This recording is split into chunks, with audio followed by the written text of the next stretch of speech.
Welcome everyone. Welcome everyone. Welcome everyone to another Ref Brandon and the Todd family YouTube video. Wherever you are, whatever you may be doing, thank you so much for making Ref Brandon and the Todd family a part of your day. We always greatly appreciate it. It is a Wednesday, so if you've been following the channel, then you know Wednesday is the day of the week we do our top 10 countdown each and every week. The countdown is something different. This week it's top 10 worst all-time wrestling gimmicks, because I've been asked by two different people if I would do this list. So I'm going to do it here in just 1 minute. But before I get into it, I want to go ahead and say, since we're on the subject of wrestling, for all you wrestling fans out there, go ahead and get a calendar out or your phone, whatever you prefer, and circle May 27th of next year. I know it's almost a year away, but I want to go ahead and start getting the word out now for all you wrestling fans out there. Kurt Angle will be in Atlanta next year. There's a huge wrestling event. The whole thing will be not quite a week, but close to a week, and Kurt Angle is the first name that I'm going to say. Now, there are more big names to come. It's a huge wrestling event, and I will tell you about it in the coming weeks for all you wrestling fans out there. So go ahead and circle on your calendar May 27th of next year. Kurt Angle will be in Atlanta signing autographs and taking pictures. And as I said, we'll have more on that in the coming weeks because it is a huge wrestling event going to be in Atlanta next year with Stranglehold Championship Wrestling. May 27th of next year, Kurt Angle will be there. More details on that in the coming weeks and months. But without further ado, we'll go ahead and get into our top 10 worst all-time gimmicks. Now, if there's a gimmick that you feel like I left off the list, please feel free to let me know. Or if there's one that you think shouldn't be on this list, please feel free to let me know. Number 10 on my list is the Shock Master. Now, of course, it was played by Fred Ottman, and it's really kind of hard to know where the gimmick was going to go. I mean, you can get on Google and type up Shock Master and see the goofy outfit that he wore. But the very first time he debuted, there was a stage prop backstage that he didn't know about, and he tripped over it walking to the ring. And when he fell through the curtain, his mask came off. And when his mask came off, everybody knew right away who he was. So they pretty much had no choice but to just go ahead and get rid of it. But the outfit itself was just goofy looking. So number 10 on my list was the Shockmaster. Number 9 on my list, and my co-worker named James will appreciate this because he himself has said he thought it was stupid, and that was Glacier from WCW. Now, Ray Lloyd did a tremendous job of doing the character, but when the character started, you could tell that it was nothing but a ripoff of Sub-Zero from Mortal Kombat, because that was the time when the whole Mortal Kombat series was very popular.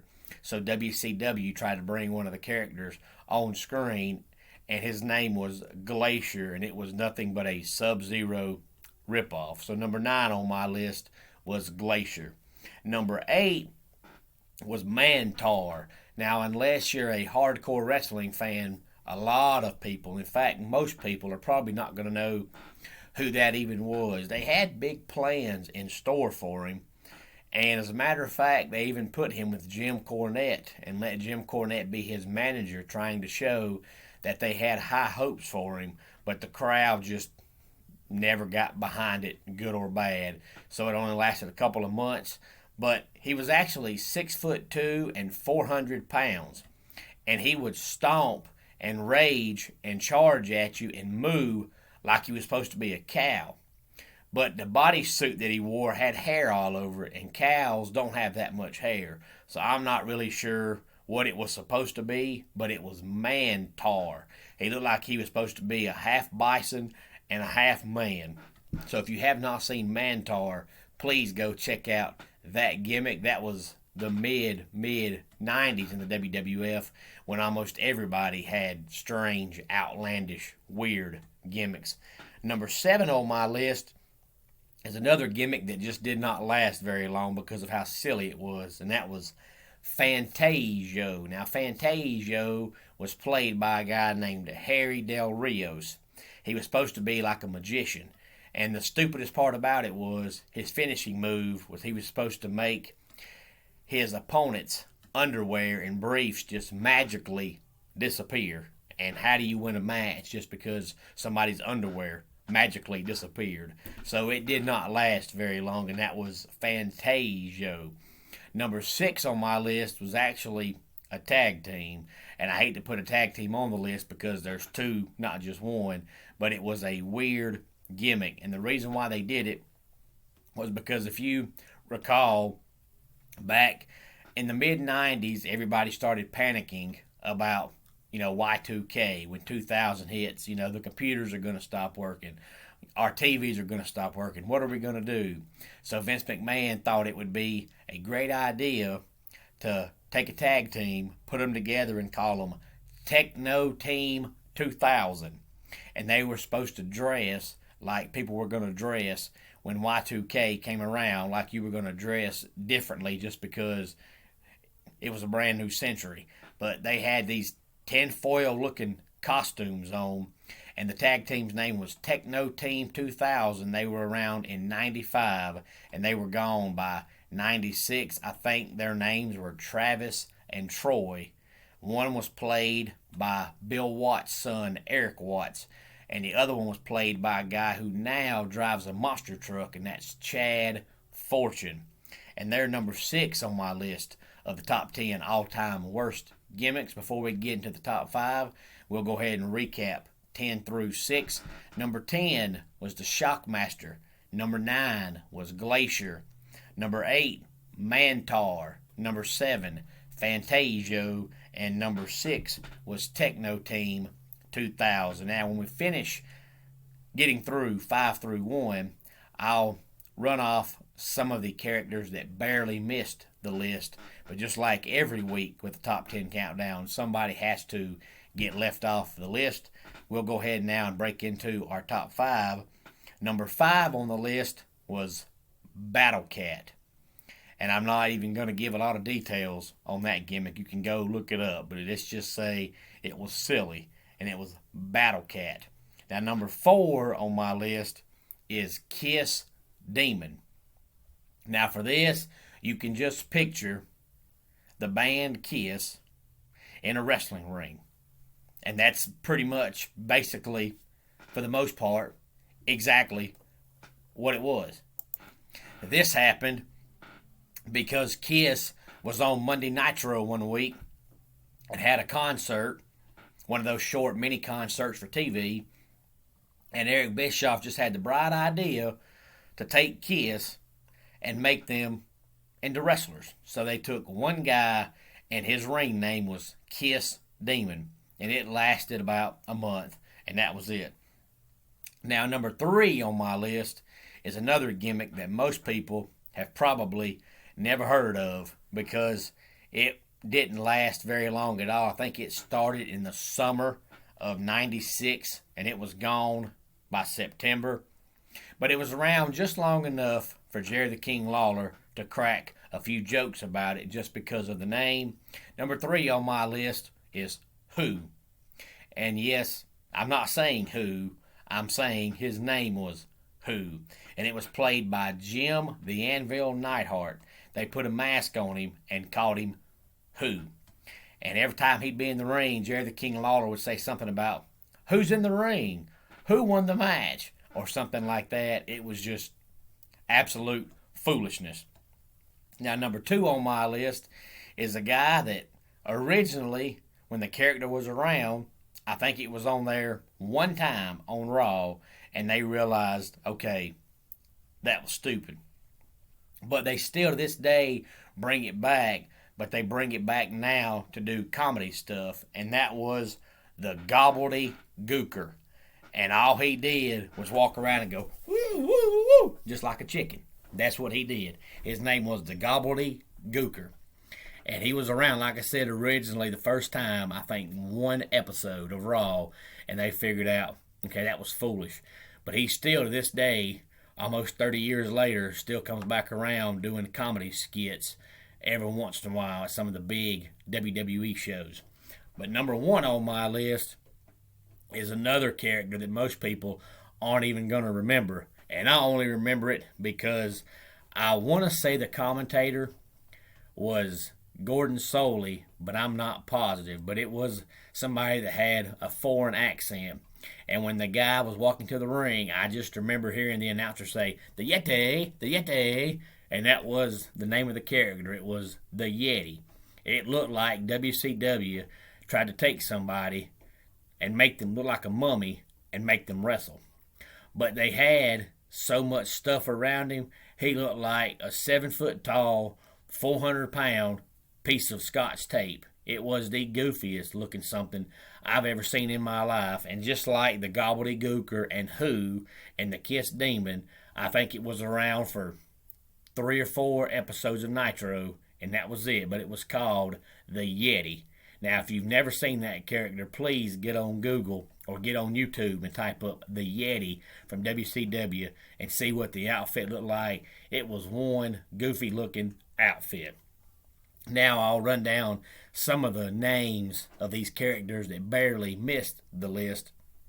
The first one was Oklahoma, and the reason why it was stupid was because it was played by a guy named Ed Ferrara, and he was supposed to be WCW's ripoff version of Jim Ross, but it just made no sense because Jim Ross was a commentator. He's not a wrestler, so Jim Ross had no gimmick.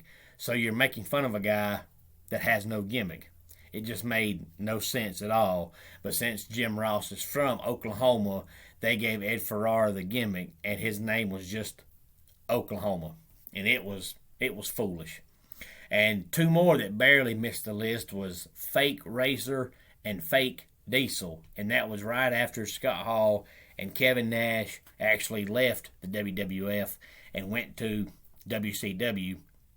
Vince liked the character so much, he wanted to keep them going, so he brought in 2 brand new guys, and one of them still called himself Razor Ramon, and one of them still called himself Diesel, but you could look at them and you could tell that they were not the same people.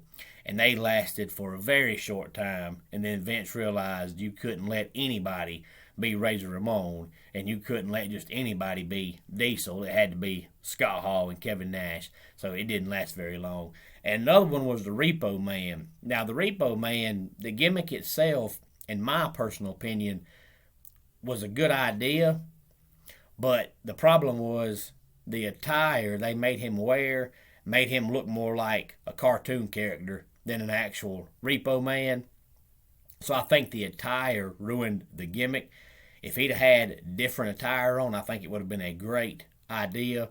But because he looked like a cartoon character, it just destroyed that entire gimmick. Another one was Kerwin White. Now, Kerwin White was Chavo Guerrero. He disappeared for a while, left TV, and came back and had bleached his hair as blonde as you could possibly get, and he wore all white, and he was supposed to be a white guy that hated Mexicans, and it was just stupid. And another one was Tugboat, who was played by the aforementioned Fred Ottman, who was number 10 on my list with the Shockmaster. And Tugboat was silly because you couldn't tell if the person that had the idea of the gimmick was a big fan of Popeye or a big fan of boats. It looked like he was a mixture of Popeye and a big fan of boats. So it made the gimmick just not make any sense whatsoever. And another one on my list was Bastion Booger. Now, Bastion Booger was actually, for the guy to be so big, he was actually a really good wrestler. Not great, but good. But Bastion Booger gimmick got destroyed because he was so big, and the clothes they made him wear, the poor guy had no chance with that character at all. And another one that barely missed the list was the Goon. And the reason why the Goon was on the list, but not quite top 10, was because of the fact he looked like a hockey player, and they made him dress like a hockey player. He came out to the ring wearing the skates. He even had the hockey stick in his hand. But he looked like a little bit too small to be an actual hockey player. Most hockey players are pretty good sized fellas, and this guy was an average sized guy. But why in the world are you going to get in the ring and wrestle wearing ice skates? How can you wrestle in ice skates with a hockey stick in your hand? So it made no sense whatsoever. And the last one that barely missed the list, but it was still silly, was Abe Knuckleball Schwartz. Now, just like the Goon came out dressed like a hockey player, well, Abe Knuckleball Schwartz came out supposed to be a baseball player. Now, this gimmick was played by Steve Lombardi, and if you're a longtime wrestling fan, you know at one time Steve Lombardi had like 8 gimmicks at one time, and he pulled them all off the best he could. But Abe Knuckleball Schwartz come out to the ring with this big old huge baseball around him. He was supposed to wrestle like that. It was foolish. I don't know why Vince had the idea back in those days to take all these sport players and then try to take these guys and make them look like wrestlers, but they're dressed like a hockey player or a baseball player or a basketball player. It just made no sense at all. So it wasn't quite top 10, but it was still a stupid gimmick nonetheless. If you have any thoughts on my top 10 countdown, or maybe somebody else that did not make my list or did not even make my mentionables list, please feel free to let me know in the comment section. And while we're on the subject of wrestling, this past Saturday night, Impact had a big show called Against All Odds, and this past Sunday night, NXT had a show called In Your House. Coming up tomorrow, we'll recap Impact's Against All Odds, and coming up on Friday, we'll recap NXT's In Your House, and then coming up on Saturday, we'll get back to the world of college football, and I'll give my thoughts and my suggestions and my opinion on why I think the college football playoff that looks like it's coming in 2 years is a terrible idea, and it's going to destroy college football as we know it. But before we get out of here, I'll go ahead and give you my dad joke of the day. Did you hear the rumor about butter? Well, I'm not going to spread it. And that wraps it up for today's Ref Brandon and the Todd Family YouTube video. Until next time, it's Ref Brandon saying, just like in pro wrestling, life can be over by the count of 3. Tell your friends and family how much you love them. Bye.